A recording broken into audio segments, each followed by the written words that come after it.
Les 3 victimes de l'incendie de l'hôtel près de Khao San Road à Bangkok ont été identifiées, dont une Brésilienne dont le compagnon l'avait demandé en mariage la semaine précédente.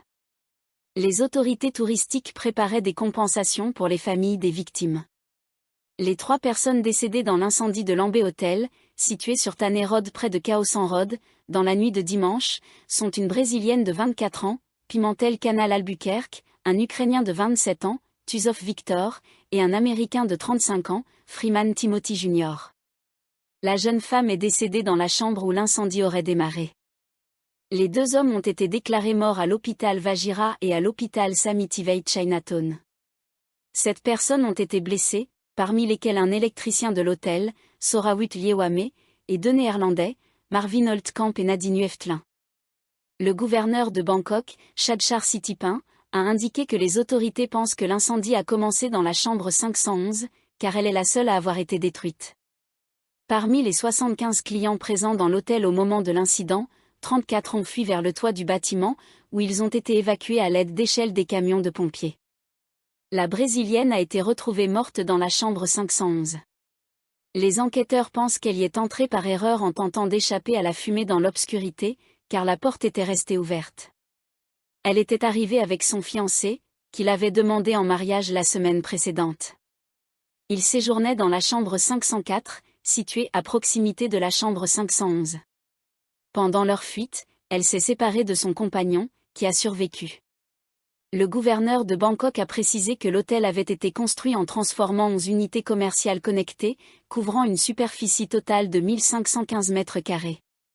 Ouvert en avril 2022, l'hôtel disposait de 2 sorties de secours et d'un nombre suffisant d'extincteurs, mais il n'était pas équipé de système de gicleurs, car en tant que petit hôtel, cela n'était pas requis. Amorn Pimama, président de l'Association thaïlandaise des ingénieurs en structure, a indiqué que l'incendie avait probablement commencé dans le lit de la chambre 511, dont le matelas était entièrement brûlé, ne laissant que les ressorts. La structure de l'hôtel est restée intacte, a-t-il précisé. Il a été signalé que 3 hommes coréens avaient séjourné dans la chambre 511, mais ils n'étaient pas présents au moment du déclenchement de l'incendie. Un employé de l'hôtel s'est précipité vers la chambre après avoir entendu l'alarme incendie. En ouvrant la porte, une fumée noire s'est rapidement échappée. Les enquêteurs recherchent les 3 hommes coréens pour les interroger sur les causes possibles de l'incendie. Natria Dawivom, secrétaire permanente au tourisme et au sport, a déclaré que le gouvernement verserait une indemnisation de 1 million de baht pour chaque décès et 500 000 bahts pour chaque blessure.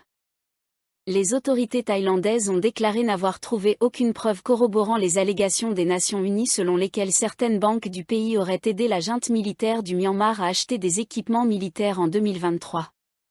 La Banque de Thaïlande, BOT, et le Bureau de lutte contre le blanchiment d'argent, AMLO, ont indiqué dans un communiqué conjoint qu'ils avaient immédiatement lancé des enquêtes et ordonné aux institutions financières de vérifier certaines transactions. À la suite d'un rapport publié en juin 2024 par le Haut-Commissariat des Nations Unies aux droits de l'homme, HCDH. L'enquête a révélé que certaines institutions financières avaient bien effectué des transactions avec des individus mentionnés dans le rapport du HCDH, mais aucune preuve n'a été trouvée établissant un lien entre ces transactions et l'acquisition d'armes, ont-elles affirmé. Le rapport de l'ONU, intitulé Banking on the Death Trade, How Banks and Government Enable the Military Junta in Myanmar, a mis en lumière une multiplication par 5 des frappes aériennes de la junte militaire du Myanmar sur des cibles civiles, alors qu'elle perdait des postes, des territoires et des troupes face aux forces de résistance. Le rapport a soutenu que le Conseil d'administration de l'État, SAC, la junte dépendait de 2 ressources principales provenant de l'étranger, les armes et l'argent. La Thaïlande est devenue la principale source d'approvisionnement en matériel militaire du SAC, acheté via le système bancaire international, affirme le rapport. Le transfert d'armes et de matériel connexe par des entreprises enregistrées en Thaïlande a doublé, passant de plus de 60 millions de dollars américains au cours de l'exercice 2022 à plus de 120 millions de dollars américains en 2023. Le rapport conjoint de la BOT et de l'AMLO a reconnu qu'il existait des domaines nécessitant des améliorations. Il a été constaté que chaque institution financière faisait preuve d'un niveau de rigueur variable dans ses opérations, et qu'il est nécessaire de renforcer certaines pratiques de lutte contre le terrorisme et le blanchiment d'argent, ont précisé la BOT et l'AMLO. Le rapport de l'ONU a également indiqué qu'il n'a trouvé aucune preuve que le gouvernement thaïlandais ait été impliqué ou ait eu connaissance de ces transferts. Le nombre d'accidents de la route au cours des 3 premiers jours des déplacements pour les fêtes du Nouvel An s'élève à près de 900, avec plus de 140 décès. La province d'Ayutthaya a enregistré le plus grand nombre d'accidents, tandis que Bangkok a compté le plus grand nombre de décès. Le ministre de la Justice, Tawe Sogsom, a déclaré lundi que, du 27 au 29 décembre, 872 accidents de la route ont été signalés, entraînant 143 décès et 841 blessés. La vitesse excessive était la cause la plus fréquente des accidents, suivie par la conduite en état d'ivresse. Les motos étaient le type de véhicule le plus souvent impliqué dans ces incidents. Le plus grand nombre d'accidents, soit 35, et le plus grand nombre de blessés, 32, ont été enregistrés dans la province centrale d'Ayutthaya, tandis que Bangkok a rapporté le plus grand nombre de décès, soit 7.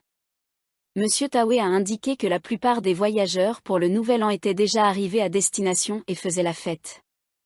Par conséquent, il a ordonné aux autorités compétentes de faire appliquer strictement les lois contre la conduite en état d'ivresse.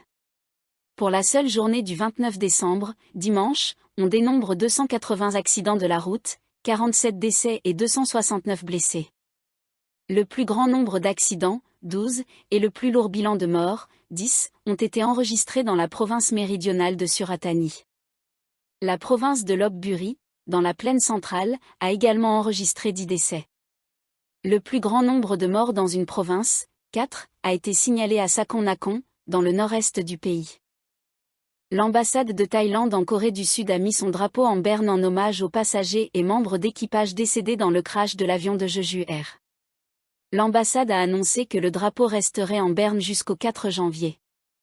Le vol 7C 2216 de Jeju Air s'est écrasé dimanche, faisant 179 morts. Seules 2 personnes à bord ont survécu, toutes 2 membres de l'équipage. Parmi les victimes figurent 2 femmes thaïlandaises, Jongluk Dung Mané, 45 ans, et Siriton Cho, 22 ans. Siriton, étudiante à l'université de Bangkok, se rendait en Corée du Sud pour retrouver sa mère. Jongluk, quant à elle, retournait à son travail en Corée. Siriton était en dernière année d'un programme de gestion des affaires aériennes. Le Boeing 737-800 avait quitté l'aéroport de Suvarnabhumi à 2h29 dimanche matin, selon le service de suivi des vols Flight Radar 24, et s'est écrasé à l'aéroport international de Muan avant 9h, après avoir dérapé hors de la piste, heurté un mur et pris feu. Les autorités ont évoqué une collision avec un oiseau comme cause possible de la tragédie, mais des experts remettent en question cette hypothèse, compte tenu de la destruction soudaine causée par l'accident. La famille de Jongluk, dans la province d'Udon Thani, est en deuil et souhaite rapatrier son corps pour des rites religieux. Bunchue Dyongmané, 77 ans, a déclaré qu'il devait accepter la mort soudaine de sa fille de 45 ans. « Je ne peux que l'accepter, trouver la paix avec cela », a-t-il confié au diffuseur public thaï PBS. « Peu importe ce que je fais, ma fille ne reviendra pas. » Il a ajouté qu'il avait ressenti un pressentiment lorsque des voisins lui ont parlé du crash de Jeju Air, car sa fille voyageait souvent avec cette compagnie. Jongluk, la 3e plus jeune de la famille, travaillait en Corée du Sud depuis 7 ans et rentrait chaque année dans sa province natale d'Udon Thani. Monsieur Bunchue a précisé qu'il souhaitait ramener le corps de sa fille pour organiser une cérémonie religieuse appropriée, alors que d'autres proches se sont réunis au domicile familial. Cet accident est le pire qu'une compagnie aérienne sud-coréenne ait connu depuis le crash de Korean Air à Guam en 1997, qui avait fait plus de 200 morts.